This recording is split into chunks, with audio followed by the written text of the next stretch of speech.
weird too. I don't watch the news much. I don't do anything, but yeah.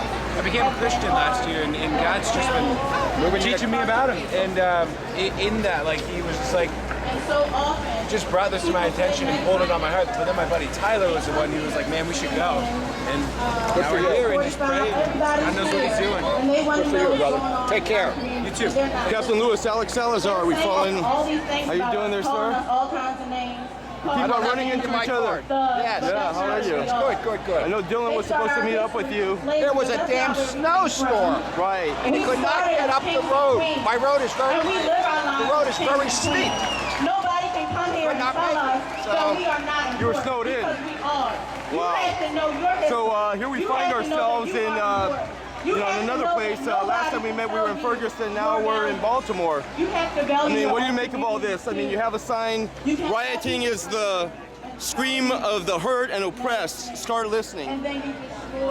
Yeah, the problem here is it goes beyond police. The problem is the people who control the police, the people who control the politicians, the people who control the media. And who are those people?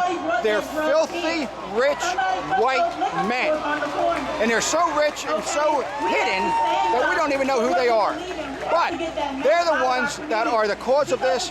They have been oppressing and discriminating and exploiting poor people for hundreds of years. And people have got to realize that the police are one fragment of the problem.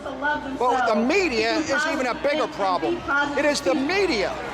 The CNNs, the Fox News, NBC, CBS, they're the ones that continue to show the black people as rioters, looters, and bombers. Therefore, all of white America, that's all they see. White America forms their opinions about black people on what they see on television because they do not have interaction with them. So white America thinks very lowly, and they're fearful of blacks because of what they see on TV. Now, if they're fearful of blacks, you know what they do? What?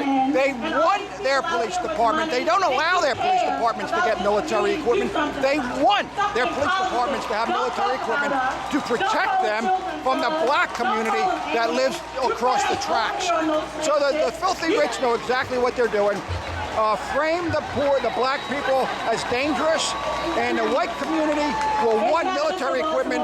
And then when there's a major uprising against the filthy rich, guess what? The police will have tanks and all kind of weapons to stop it. And if this uprising does occur, which they call the revolution, this could eventually wind up becoming an ugly thing all over the country, where riots start happening and the people lose control. I mean, what do we do then once you start developing into genocidal conditions as what's going on in the Middle East? You can, when that comes on, you can either hide in your basement and wait till they come for you, or you can hit the streets with everybody else and take your chances. All right, okay, that's one thing you're doing. You're standing up as a former government official yourself. At what point did you see the light or see yourself doing what you're doing today? It was gradual. But what happened is, and I tell this to everybody, stop watching your news on major media. You're getting nothing but lies and propaganda.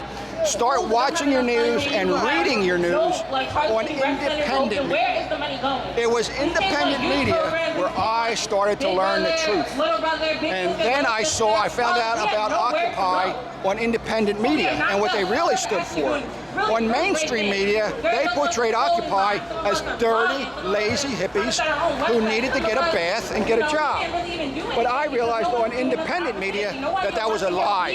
And when I realized what they really stood for, and what they stood for was ending the control of the filthy rich and all the evil ways that they exploit people and oppress people. When I realized that, I came out of hibernation. 8 years I was retired up in the Catskill Mountains. Wow. I came out of hibernation and I headed down to Occupy in Zuccotti Park, New York City, because I realized that I could give credibility to the movement in this uniform, and I used that leverage. I would let Fox News tell me that I'm dirty, that I'm lazy, that I need a job. No, they couldn't do that. So that's why I came down, because I had the uniform and I believed in the movement, and I still do.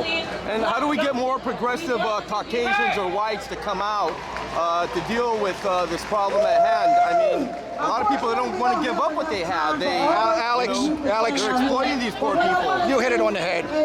Coming down here, I want to know why. I've been doing this for 4 years. I've been trying to get out the message, and not one multi-millionaire progressive has offered to help me get our message out.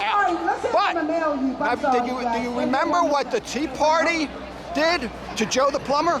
Right. Joe the Plumber was a national hit.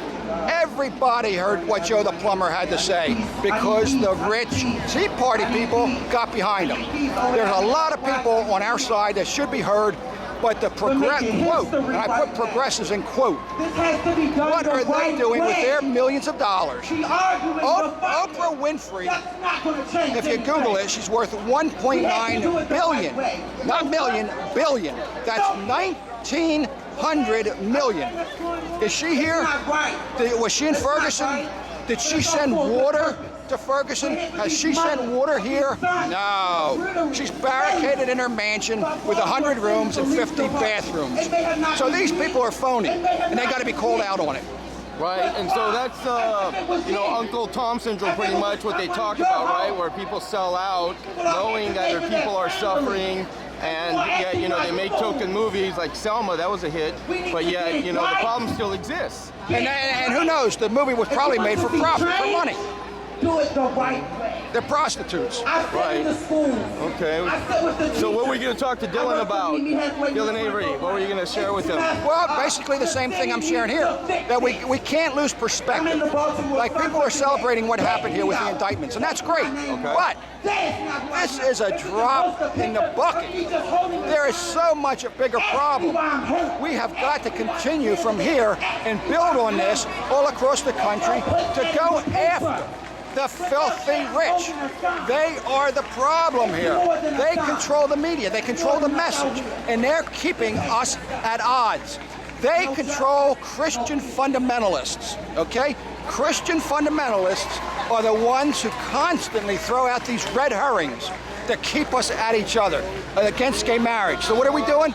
We're fighting for gay marriage, and while they fight against gay marriage, and while we're putting all this energy in for that, the filthy rich are saying, aha, they're fighting amongst themselves. They're not fighting us. They're retired from Philly. Yeah, I saw you on Alex Jones, I think, one time. No, several, but not out. Maybe, yeah, you're right. Excuse me, I'm doing an interview. Okay. I'll be here in a minute, boys. Live?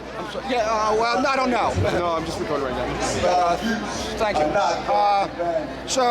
I lost my train of thought here. But anyway, the filthy rich, we have to, the media. It is the media that controls the message. The media is owned by filthy, rich, old white men. So what do you tell these filthy, rich, old white men here? What can they do? We're coming. Okay. We're coming. Is there any way to make peace with them, to talk to them? No, you cannot make peace with an oppressor through asking. Anybody who puts you in chains, if they are that sick to put you in chains, they're not going to take you out of chains because you ask, please. They're sociopaths. Wow. Wow, that was deep. That was deep. Thank you very much, then. You're Captain Lewis. All right, my friend. My man.